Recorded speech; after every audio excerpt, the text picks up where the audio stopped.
Talofa fongaboa e fatalofa fo i tapo inga le tunu le nei tula o le uli fa fonga ia motala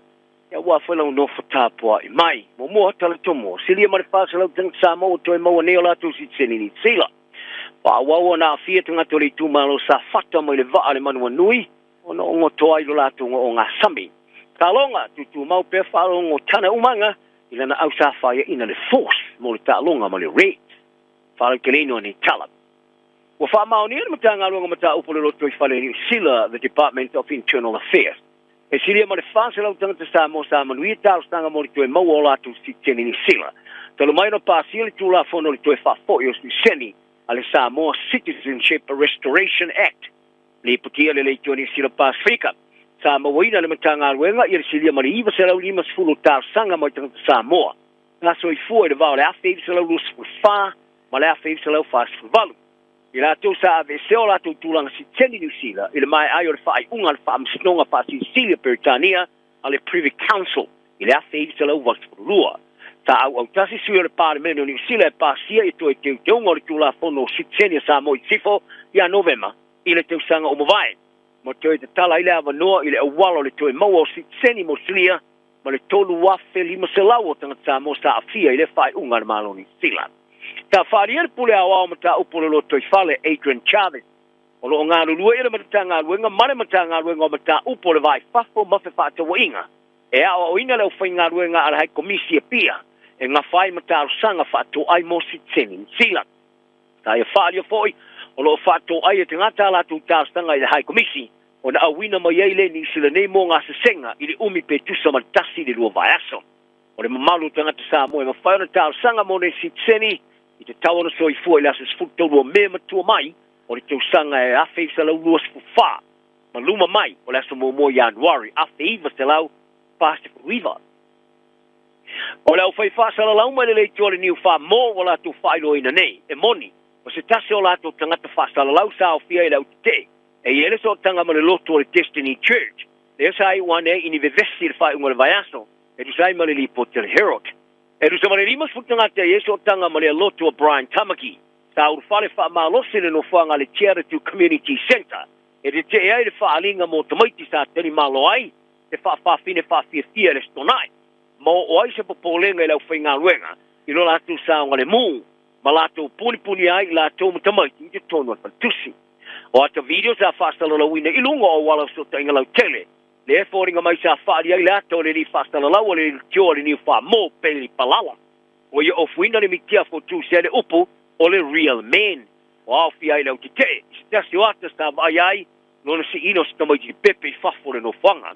O palala le te tae se kulupu e eriso o tanga ma le Destiny Church a le The Radical Youth.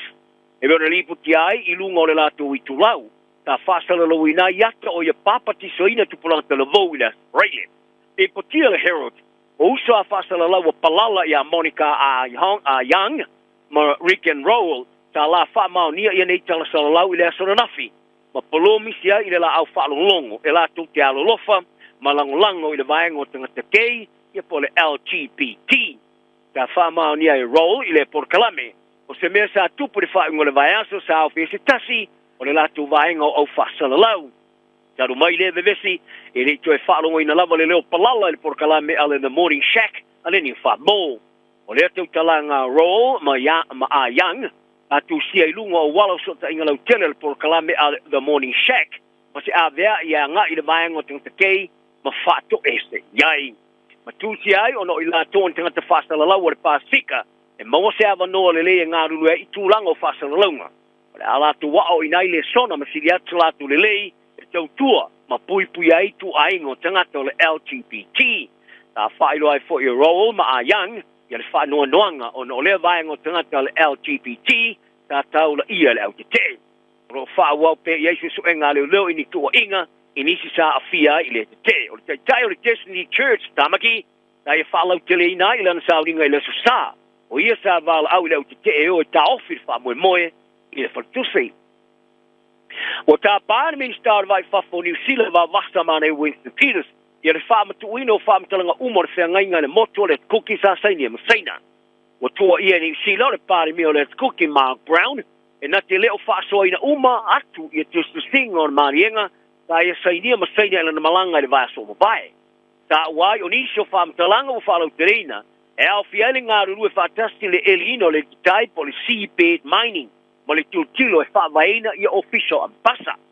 ta faria Peters ia Mike Hoskins o le news talk said be o le malo le kuke mo mi ona tau yon tangata me o lo ia ile malienga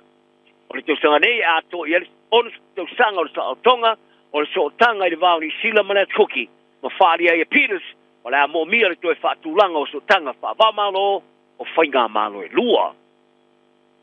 o tangato le tu malo sa fata sa fia le ngoto le va o fita le samia ni sila le mana mo nui o la to falia o lo lato fau pe ona lato songina pea le manongi o suau ma le diesel io lato ngate fali o le vasta luai sa polai le committee for tour pui ngore ngate fali Samoa le Samoa's Marine Pollution Advisory Committee ia le ave se o le tapo le ngasami sa fasa ina ono se fa ke kenga le sa fa tanga tanga to afi anga fa wa wai ona fa fa ngotanga lata le vanga tonu o ngoto le va ai wileo tanga to la fanga o le tumalo o tumapea o le tapula mai le ufali le 2 kilomita o le fata amrisanga o si o miai e o nga sabi o ngoto le va tanu mai le taimi o fala vlavi au ke topo wa pe mar fa o tanga to nu o tula lata iai e o mai lava le taimi nei e le mo fa no fa ngota e peta ele o nga sabi i le vaenga o ngoto i le va i le ngate falo tapitoala ta faria ele stu so upore tumalo ia tu ia pu ole ota le tori silo pasika o lo fe filoi falo ngono le tumalo tusa male aveste o tapu o ia tawai e tele atu le mede ta ona faia na ilo le na ole aveste o tapu ele ia toi ma faia na toyo ia la tu alo i le mesa masta ni mai pa pe ma me olo ngate fale fali e tuia o lo fe filoi o la tu falo ngone winga ile lifi o tapu e u lavo lo tiro le malo Samoa ile malo se le manongi o sua o le diesel lo iai ma ia tawa ile se winga o for frango se lifi o le tapu o walo la tu songi na le malo se le manongi yaso tai tasi mo le fito tau sanga so o le ngo sing ingo inkile o tu mawana tu langa mo ile listo fai o ainga o listerina mo pepe fo e fana now in New Zealand name o ia fa mo mongo le tau sanga dua fe mare no fa ta fa matuina le tamata i minister mata opolo lo toi fale Brook Van Velden e silia maleono se lau vals pro pepe sta le sterina le ngor fa i o sing i le lua fe male lo fa ma fa wa le tulanga mo se so ona ile mar fa i o le ngor ko i le ono se lau tos pro pepe ta le sterina foi o le fa i o ko mo si la fia o le fa i in tia e patino le tu pa tamatai o le fa i o ia Smith o lo tulanga tolu o tuai i le tusa mare tosa lau pepe sta whananau ta lesi tarinai. I le se fulu tau sanga o mawai o le whai o Smith ta pido sili atu ona la au loa ma ta tele. O so o tuai mare whai o Wilson pa pea male Brown. Ia malia fifonga mua o lo swafolo numero tasi mole fai whala pe lafi. Ka alonga o tutu maulava le whatu tuanga o le whaia o ngana o na kapian mo na Pasifika pa alongo tana umanga ila na ausa ta alo ta alonga sta fire ina ile Western Force the Perth ile fai ngol vai aso tonai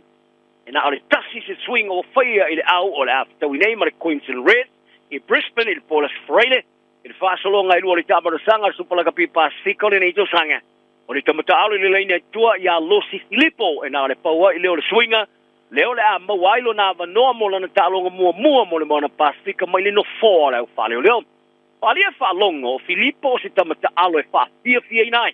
e pena sa ta alo mo man Samoa ma feso so ne ile mau ora va no le awole tulu e a waile tama sangori por rangi o le wa fe male lu futolu o adi severa o le a fa wa na ite ia mo na Pacifica desa fa lo ai so na le fia fa in sa ia fa so longo mo mo tama sanga le Western Force a patino le mai ayo silo la tu ai a to 5 minuti de to le ta longa o le so tanga o tamata alo luse to tolu i talongo mo e le vasta versi o ne havili tali tui ma miracle failangi o se so tanga o tilo iai whalongo e te le peila le power ta alo o tilo iai ma ile red au tamadei o whaaria le tamata alo malo se le Queensland Red Harry Wilson e toa we feiva ila to i patinga ai o le ale e se whale tonu stomo tenga e winga se lui o le a pola stia nei ana mana Pacifica ile la tu malai falo tu fale Alexander Coop Stadium o le 25 minute te aliva le Paulus Freile, taimani sila, ia le taimi o le tahalonga, o le aula le Moana Pasifika, James Lay, Millennium, and the Rivi, the leti sai ta ufo'u, Samuel Slade, Alan Break, Miracle Whailangi, Sione Haviri Tulitui, Adi Severa, Jonathan Taumatene, Jackson Garden Bishop, Karen Taumoy Falau, Lalomilo, Te Pesana Patafilo, Solomona Alai Malomo, William Havili Faloleo, Sama Malolo, Tito Tuipulotu, Chris Apoua, Tom Savage, Te Misi Tupo Tae Loa, Melanie Matabao, Danny Twala, Malosti Lipo. So I asked Talalay, my Fayanga Kapili, can you see the New Zealand Warriors and to Webster? Moritomata Aro Ali Leatawa. You see the time more Muriana in a Umai Alan of Phone Tanga Momo, Alfali Poti, Father Vayaso, in the Malaya Mount Smart Stadium. Famania Webster, the Fedoinga, why to Ya Nay, Ya Ali, on all at Alan Fasalong Momo, the Tamil Sanga, on our limb fight, on all our limb from Malanga. Yalisio Lusa to Alo Ya Rocco Berry, on Osamanua. Ole ya tawa ole a waya tu nei le awali Warriors in Malanga Las Vegas ya America mo talonga mo le tamal sanga le NRL e fia ile male au ale Canberra Raiders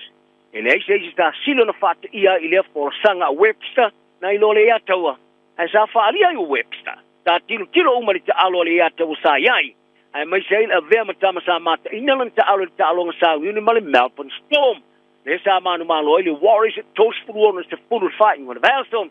E lua scosa mawele ya tawa, lua scosa so soniai, o se tasio te mo sa sao mai ele fitu poe. Ole ya tawa lus full to sanga te alo turanga o ngara tonu, e mali to te liu mai rocha tu vasa shek, ma te mo ele turanga wingi, wa mawa ile amanole ya tawa fifidia ile au e mo ta alo.